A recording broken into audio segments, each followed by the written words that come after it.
Normally, I freeze my rhubarb. This is enough in the package to combine with the frozen strawberries I have to make one strawberry rhubarb pie, which is my husband's favorite pie. But today I decided I wanted to do some canning of my rhubarb. It's a great staple to have in your canning pantry. You can make wonderful rhubarb crisp with it. It is great as an ice cream or dessert topping, and you can even make cookie bars with it and cakes and bread. So it's really a wonderful staple for your canning pantry. So come along with me and see how I do it. Our summer has gotten off to a very slow start here. It has been colder than normal and rainier than normal. But I am ready to harvest something, and it is some of my rhubarb from this plant. So you can see we've got some very big leaves in here.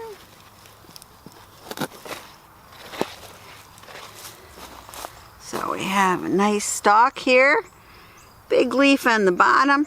These leaves are poisonous. You have to be careful.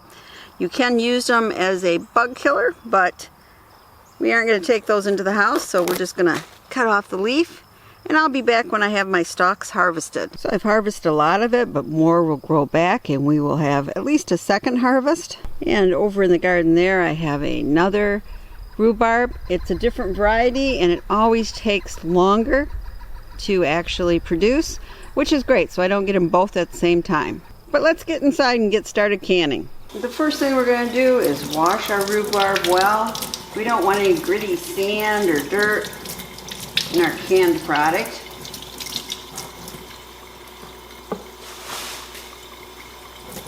Just make sure, get it nice and clean.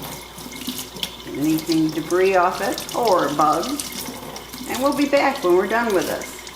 And we're just going to leave them here for just a little bit, just to have them drain, dry up a bit, and then it's going to be time to cut them up. Okay, for our next step, we need a bowl.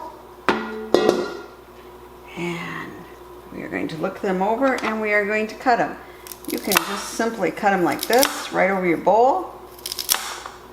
Or if you prefer, you can just do it like this.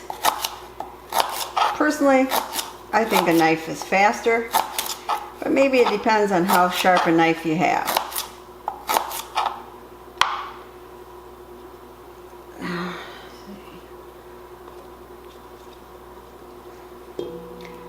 Now you want to inspect them. You see that black spot there? You want to cut that out. So only use your good parts of the rhubarb. We'll be back when we have them all diced up. This is really the longest part of the canning process. There's our rhubarb. It's all cut up. So our hardest part of the project is done. So weigh this bowl at 0. I want to see how much rhubarb I actually have.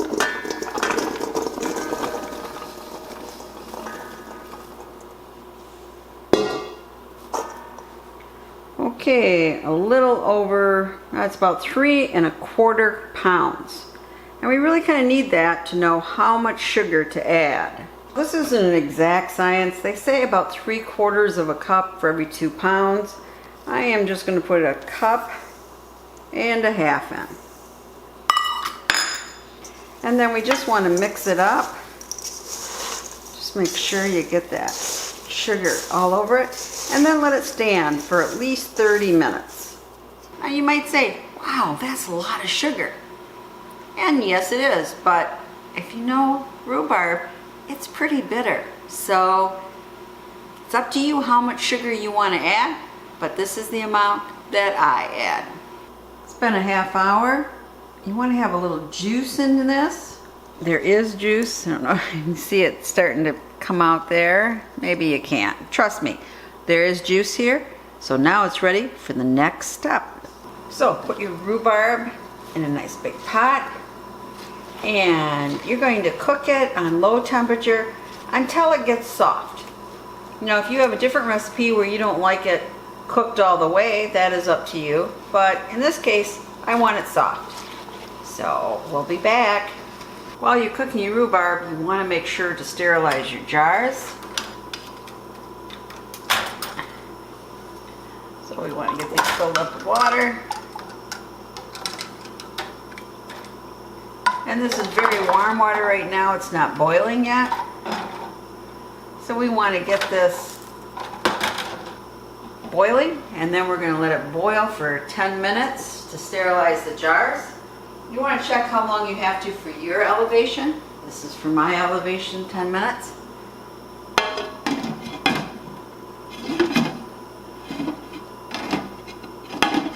There we go.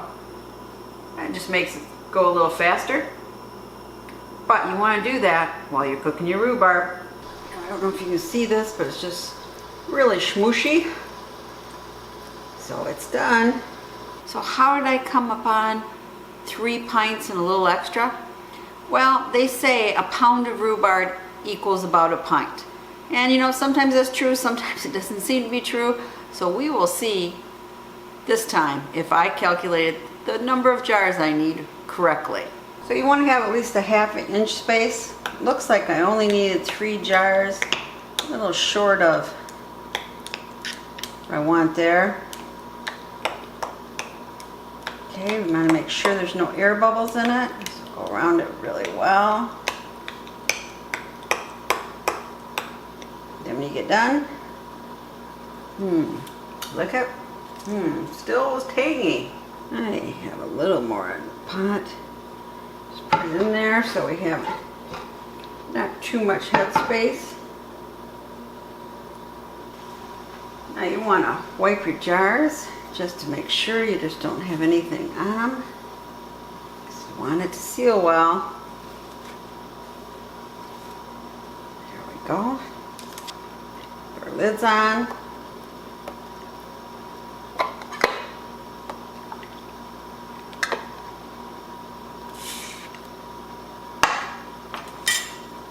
Finger tighten the rings here.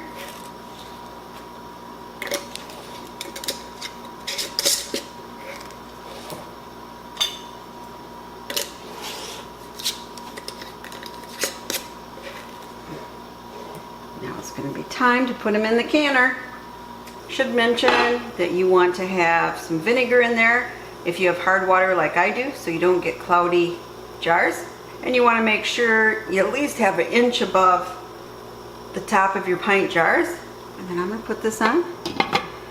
And now we're going to time it just for 10 minutes. That's what it is at my elevation. Always check for yours.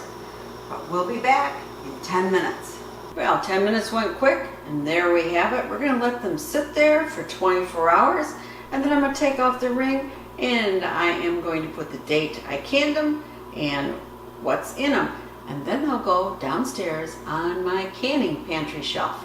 Well, that's it. We've got the jars. We're done. So I hope you enjoyed this. I hope you're doing some canning. And why don't you comment below and tell me if you're doing any canning right now. And if you can rhubarb, what do you use it for? This is Potpourri saying please subscribe, share the knowledge, and as always, thumbs up and thank you for your support.